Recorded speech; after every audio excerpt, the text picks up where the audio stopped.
So I came out to the farm today, do a little bit of cleaning up by myself, and Misty volunteered Garrett to help me a little bit, so he helped me load two an upright refrigerator, a side-by-side refrigerator freezer that's been sitting in this old barn behind me for many years, and there was a chest freezer, kind of a smaller one, maybe a 4-foot or 3-foot one that was sitting in the corner of this granary here where I keep some of my mineral and feed and stuff. Old cabinet here I keep stuff in to work cattle. Years ago, my mom and dad, like I told you one other time, still got the old barrels in there from when they used to put cubes in. They would feed cubes out of those instead of spending money on a cart or something. But yeah, back here in this little corner, I'll turn it around. So in this little corner here, there was a little, I'd say it was maybe 3 foot by 3 foot wide by 2 foot deep or whatever, a little small freezer. Still had food in it from when it quit, never got cleaned out from, it'd barely be 7 years ago or something now. Finally got it drug out of there. Garrett helped me get it out. 2 upright freezer, like I say, a side-by-side refrigerator freezer, another refrigerator that my dad kept all his working stuff in back in the day for working cattle, and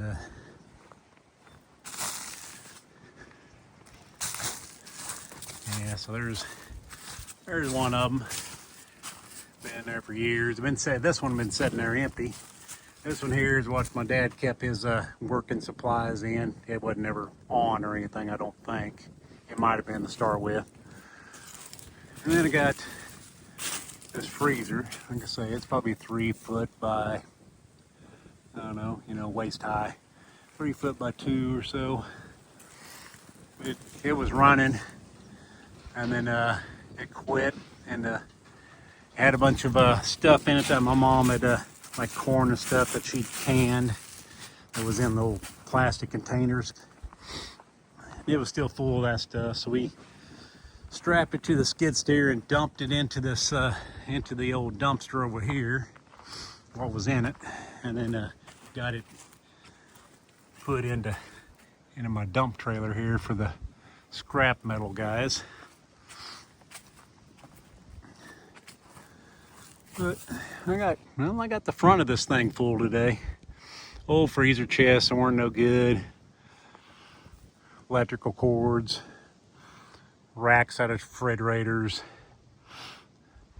Got a few boxes of stuff that said picnic stuff that my mom had put in apple boxes that had the lids that slide on top of each other, and she had them taped in a black plastic bag, so the stuff was still actually clean.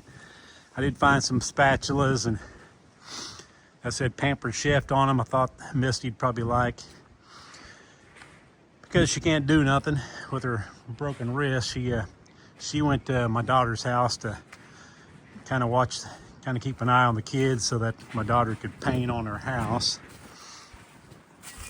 Here's some other old cabinets, that old roaster oven cabinet, and some other junk that was in this little shed for this barn. Got her pretty well cleaned out. Yeah, extension cord there might still be good. Some old cow kickers there, a little rusted, but might keep them. Found a couple old bottles. This little bottle here is actually an old, let's see, Purex bleach bottle. Still in good shape. Definitely old.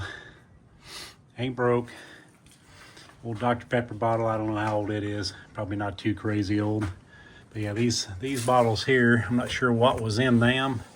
They're kind of, Garrett thought they were kind of neat looking. For one, he found one. I found another one since he left. But I got some old milk buckets here. I think I'm going to try to sell. A lot of people use bottles. They don't really use buckets anymore. But there's a few people probably use buckets. I'll try to sell them. I prefer the bottles myself, but if you had a lot of calves that you were trying to raise on a bucket, it'd be easier I guess they do make racks that you can, little holders you can put your bottles in, but the buckets are easy to hook onto a fence, onto a panel, you know. So it's about 3, I don't know, I meant to film some of this, or I should have filmed some of this earlier, but I'm going to, I don't know if I showed you all the end result of the 4-wheeler, but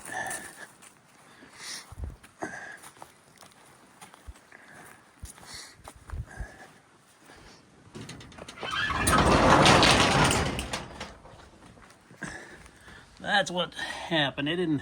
It broke both ball joints off. It's hanging by a tire rod.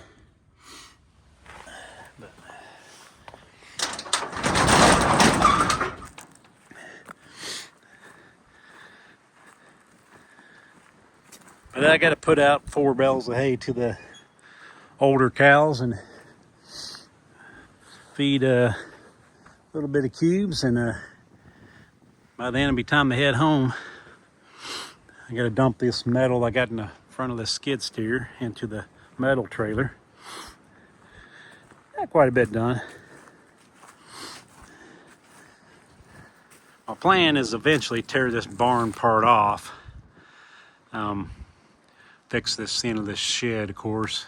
Use this, get those barrels out of there and put somewhere else, clean all. There's a bunch of seed laid on top of these barrels that I need to get rid of, probably attracting mice.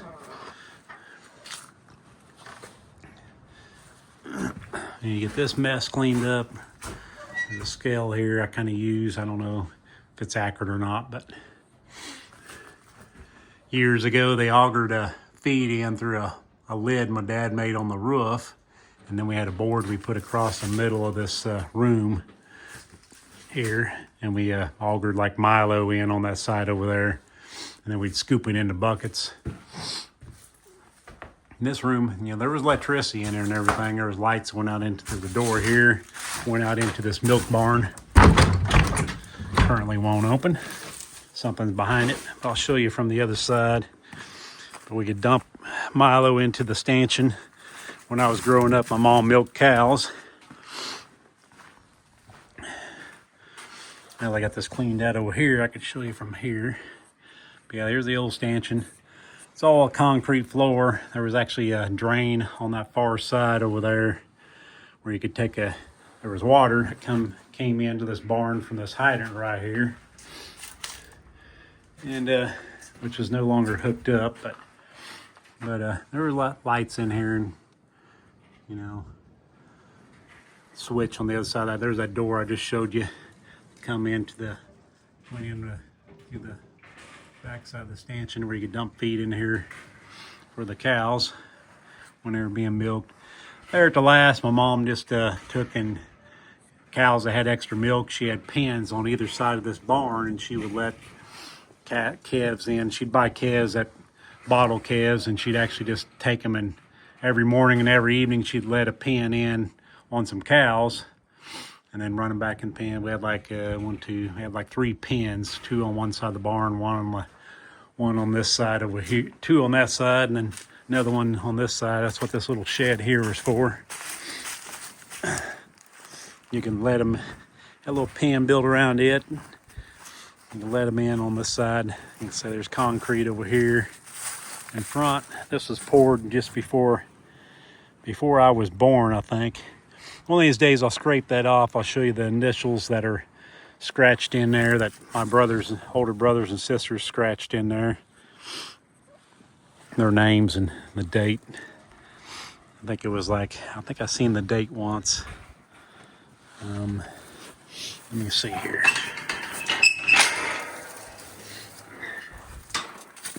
I think looks like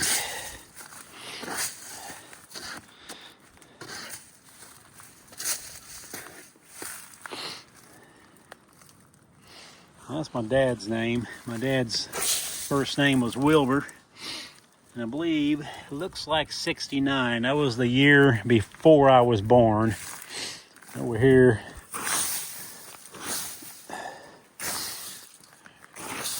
is Robert. That was my next older brother, and Charlotte was my youngest of my older sisters.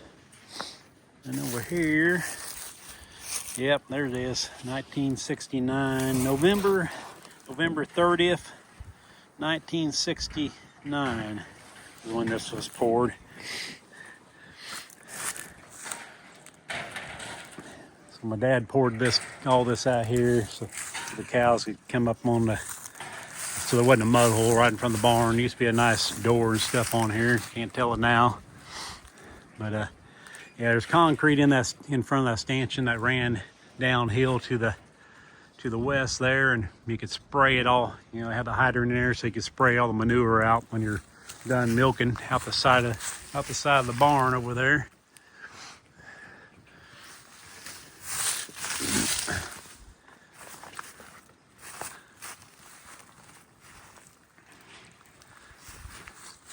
These guys don't look like they're too anxious to eat today yet, anyway. Of course, it ain't quite the time I normally feed them. I normally feed them around 4 or 5, but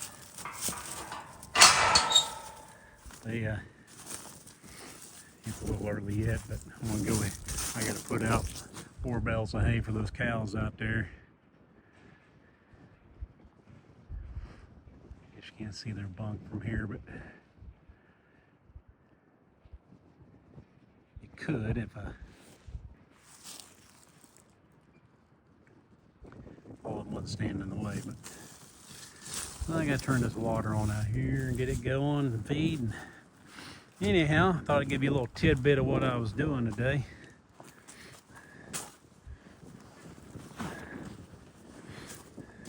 Making a little progress, little bit by little bit. Making less work for my kids to do when I pass away, I guess.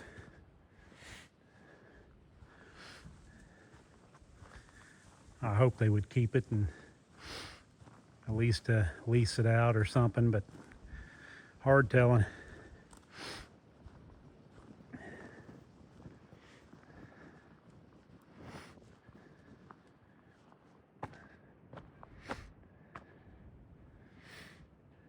I hope to I'm going to call a guy next week and see if he can come over and give me an estimate of hooking up my sewage on this thing. I can hook up everything else, but I need to hook up sewage on this thing, and I'm not an expert on the different sizes, what fittings and what not to get, and how to vent it out through the roof or out the side. I'm no expert on that, so I'm gonna call a guy and see what he would charge to do that for me. Anyhow, I'm gonna do what you've seen me do multiple times and head home. Catch you on the next one. Thanks for watching. Here would be the issue with filling the tank up with the yearlings anywhere by the tank. You notice this one here, I don't know if you can see in the light here. This one here is, yeah, there we go. This one here is completely soaked, playing in the water. We got a complete puddle out here from playing in the water. I caught him doing this a couple days in a row now, so I think I'm going to have to shut them in their pen until the tank is full, because they're just making a big mud hole in front of the tank. It was about dry from yesterday, and now it's all wet again. So yeah, you playing in the water. Yep, you playing in the water. James here. You're watching The Poor Farm. If you like these videos, hit like and subscribe, and I'll see you on the next one.